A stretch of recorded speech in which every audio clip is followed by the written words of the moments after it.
Hello friends, welcome back to our YouTube channel. आज हम करेंगे class 12th business studies part B chapter 10 financial market का lecture number 10।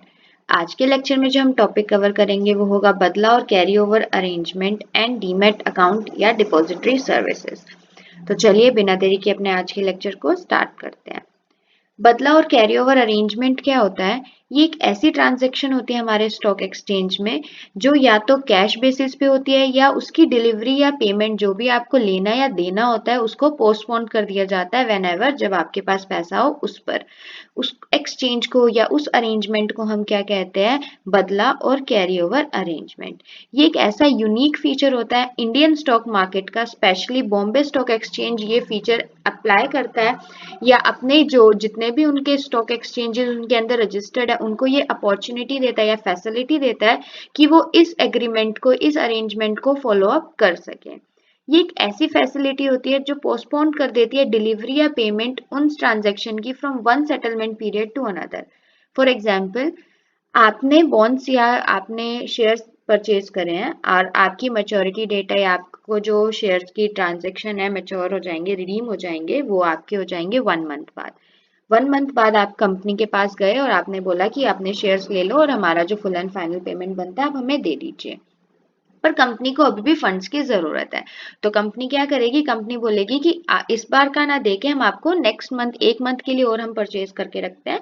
आपको हम जो भी आपका प्रॉफिट बनता है, जितना भी परसेंट बनता है डिविडेंड, हम आपको वो डिविडेंड दे देंगे। तो दैट इज व्हाट कॉल्ड बदला और दी कैरी ओवर अरेंजमेंट, कि उन्होंने वन सेटलमेंट डेट से उसको अनदर सेटलमेंट डेट पे पुश कर दिया है due to any of the reason. Company को फंड्स की रिक्वायरमेंट है, कंपनी के पास सफिशिएंट फंड्स नहीं है, कुछ भी हो सकता है। लेकिन ये वही स्टॉक एक्सचेंजेस या वही कंपनीज या फर्म्स कर सकते हैं जो स्टॉक एक्सचेंज के अंदर रजिस्टर्ड होती है। क्यों? क्योंकि सिर्फ इंडिया में बॉम्बे स्टॉक एक्सचेंज ये फैसिलिटी प्रोवाइड करता है। नेक्स्ट आता है डीमैट अकाउंट। डीमैट अकाउंट क्या होता है? पहले के टाइम में क्या होता था? सब कुछ मैनुअली होता था, सब कुछ आप लोग नोट करके रखते थे, बही खाता होता था, लिख के रखते थे सारे लोग। लेकिन अभी जैसे जैसे टाइम पास आउट हुआ, जैसे जैसे हम लोग टेक्नोलॉजी के करीब आने लगे, तो एक डीमैट अकाउंट हुआ। ये एक ऐसी इलेक्ट्रॉनिक बुक की एंट्री होती है जिसमें एक सिक्योरिटी किसने परचेज की थी फर्स्ट टाइम और वो अब किसके पास है, वो सारी ट्रांजेक्शन्स ऑटोमेटिकली रिकॉर्ड होती हैं। That is known as demat account. इसको डीमेटलाइजेशन ऑफ सिक्योरिटीज भी कहा जाता है। दोनों बायर और सेलर्स का डीमैट अकाउंट होना चाहिए और उन डेजिग्नेटेड इंस्टीट्यूशन में जिनके पास अथॉरिटी है डीमैट अकाउंट को ओपन करने की, ताकि buying and selling of securities easily हो सके। तो this is what demat account is. Next है बेनिफिट्स ऑफ डीमैट। डीमैट के क्या बेनिफिट होते हैं? सबसे पहला, पेपर वर्क नहीं होता। जो भी शेयर ट्रांसफर की प्रॉब्लम होती है, चोरी का होता है, वो नहीं होता क्योंकि सब इलेक्ट्रॉनिक होता है। इलेक्ट्रॉनिक से आप क्या पेपर्स क्या ही चुराओगे। एग्जाम्पशन ऑफ स्टैम्प ड्यूटी, कोई स्टैम्प ड्यूटी नहीं लगती, कोई भी ट्रांसफर ऑफ शेयर में चार्जेस नहीं लगते।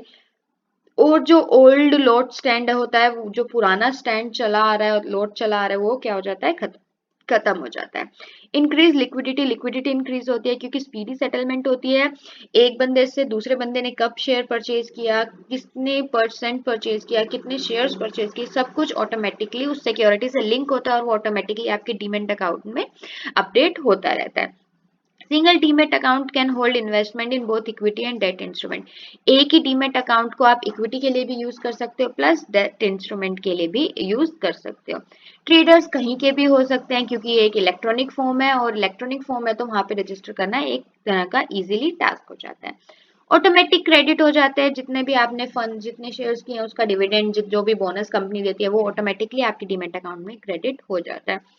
इमीडिएट ट्रांसफर होता है सिक्योरिटीज का। जैसे मैंने खरीदा है ए कंपनी से और मुझे बी पर्सन को सेल करना है तो मैं तुरंत दे दूंगी, बोलूंगी कि आप बी पर्सन के नाम पे सिक्योरिटी को रजिस्टर कर दो, बी पर्सन से मेरा जो भी फंड्स होगा मैं उसको ले लूंगी। चेंज इन एड्रेस, एड्रेस को भी इजीली चेंज किया जाता है क्योंकि जो सिक्योरिटीज होती हैं वही डीमैट अकाउंट से लिंक हो जाती हैं।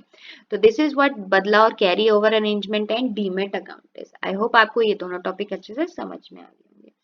नेक्स्ट आता है डिपॉजिटरी सर्विसेज। डिपॉजिटरी सर्विसेज क्या होती है? डिपॉजिटरी से आप क्या समझते हैं? डिपॉजिटरी होता है जहां पे जहां पे इन्वेस्टर्स या आप कह लीजिए एक तरह का बैंक होता है जहाँ पे कस्टडी होती है कस्टमर्स के मनी की या इस केस में सिक्योरिटीज की, उसको हम क्या बोलते हैं, डिपॉजिटरी सर्विस कहते हैं।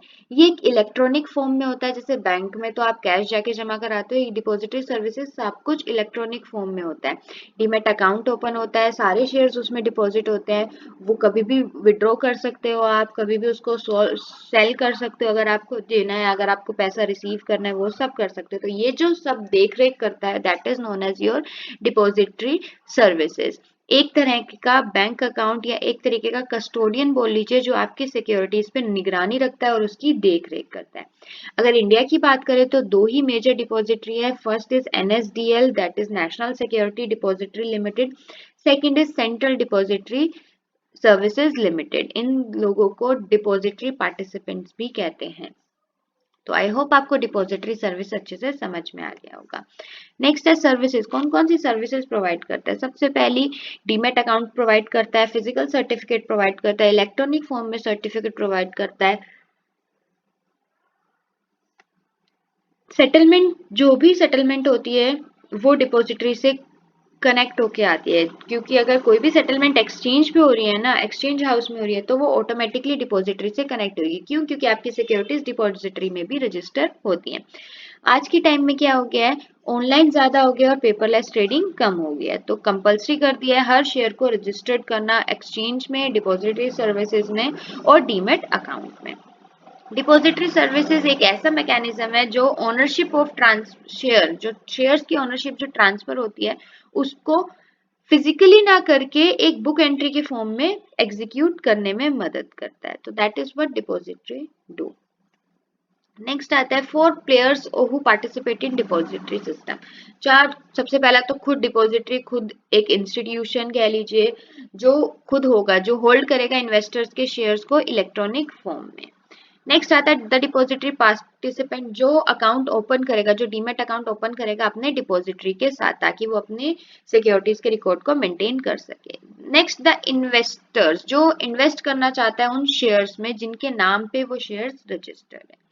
The issuing company, the fourth but not the least, fourth जो होता है जो कंपनी शेयर्स को इशू कर रही है, अगर वो शेयर को इशू कर रही है वो क्या करेगी, अपनी लिस्ट भेज देगी शेयर होल्डर्स की डिपॉजिटरी को कि ये हमारे शेयर होल्डर्स हैं, इनके अकॉर्डिंग आपको उनको फंडिंग ट्रांसफर करनी है, उनके सिक्योरिटीज पे निगरानी रखनी है। क्या बेनिफिट्स होते हैं, इजी सेल एंड परचेज होता है, टाइम बचता है, ऑब्वियसली सब कुछ इलेक्ट्रॉनिक है, नो मैनुअल वर्क, एरर होने के चांसेस कम है, तुरंत की तुरंत आपकी रिकॉर्डिंग हो जाती है। ट्रांजैक्शन कॉस्ट भी कम है, क्योंकि पेपर वर्क नहीं है, पेपर कहाँ संभाल के रखोगे, पेपर बनाओगे तो उसके लिए आपको एक अलमीरा होनी चाहिए, उस अलमीरा को गार्ड करने के लिए लॉक एंड की होनी चाहिए, उसको गार्ड करने के लिए एक गार्ड होना चाहिए, तो वो कॉस्ट बढ़ती जाती है। लेकिन इलेक्ट्रॉनिक में एक सिस्टम है, उसको आप पासवर्ड प्रोटेक्टेड कर दीजिए, एंटीवायरस प्लग इन कर दीजिए, तो उसमें चांसेस कम हो जाते हैं। ईज इन ट्रेडिंग, ट्रेडिंग करने में इजीली रहता है, क्योंकि अगर आपके सिक्योरिटी ही आपकी उसके साथ रजिस्टर्ड है, तो वो उसका पल पल की इंफॉर्मेशन की, उसके प्राइस कितने हैं, आपने किसको सेल किया है, वो कौन सी लोकेशन पे, वो सब कुछ वहां पे आता रहता है। ट्रांजेक्शन में ट्रांसपेरेंसी होती है, क्योंकि ऑटोमेटिकली ट्रांजेक्शन रिकॉर्ड होती हैं, और जिसके सब कुछ, कौन सी डिपॉजिटरी है, कौन से उसके पार्टिसिपेंट है, किसने इन्वेस्ट किया है, क्या इशूअर का नाम है, क्या लेने वाले का नाम है, कौन से शेयर्स परचेज किए हैं, सब कुछ वहां पे क्लियरली मेंशन होता है। फिजिकल प्रेजेंस की जरूरत ही नहीं होती, क्योंकि सब कुछ ऑनलाइन होता है, तो मल्टीलेशन का और लॉस ऑफ सिक्योरिटी सर्विसेज का भी चांस क्या हो जाता है, कम हो जाता है। Opening of demat account, demat account अब कैसे खुलता है, demat account can be open on the same lines as of that of bank account, जैसे बैंक अकाउंट नॉर्मली खुलता है वैसे ही डीमैट अकाउंट भी खुलता है। Prescribed account opening forms available with the DP, depositories के पास, डिपॉजिटरी पार्टिसिपेंट्स के पास अकाउंट ओपनिंग के फॉर्म्स अवेलेबल होते हैं, उनको फिल करना होता है, एक स्टैंडर्ड एग्रीमेंट होता है जो साइन होता है किससे, जो क्लाइंट है यानी कि जो इन्वेस्टर है उससे, और जो डिपॉजिटरी है उससे। उस पर सारी राइट्स एंड ऑब्लिगेशंस लिखी होती हैं दोनों पार्टीज की, कि इन्वेस्टर्स की क्या राइट्स एंड रिस्पॉन्सिबिलिटीज है, क्या ऑब्लिगेशंस है, वहीं डिपॉजिटरी की क्या राइट्स एंड रिस्पॉन्सिबिलिटीज है। इस फॉर्म के साथ क्लाइंट को अपनी फोटोग्राफ, अपने साइन की, अपने अटेस्टेड फोटोकॉपीज, आपके रेजिडेंस का प्रूफ, आपकी आइडेंटिटी का प्रूफ भी सबमिट करना होता है, जैसे नॉर्मल बैंक अकाउंट में ओपन करते हैं। तो इस तरीके से आपका डीमैट अकाउंट भी ओपन हो जाता है। आज के लिए इतना ही। आई होप आपको आज का लेक्चर अच्छे से समझ में आ गया हो, बट स्टिल अगर आपको कोई डाउट है तो प्लीज आप मुझे कमेंट सेक्शन में कमेंट करके जरूर बताएं। हम अपने अगले लेक्चर में SEBI securities board and exchange board of India के टॉपिक को कवर करेंगे। Till then stay safe, thanks for watching, please like share and subscribe our channel for more videos.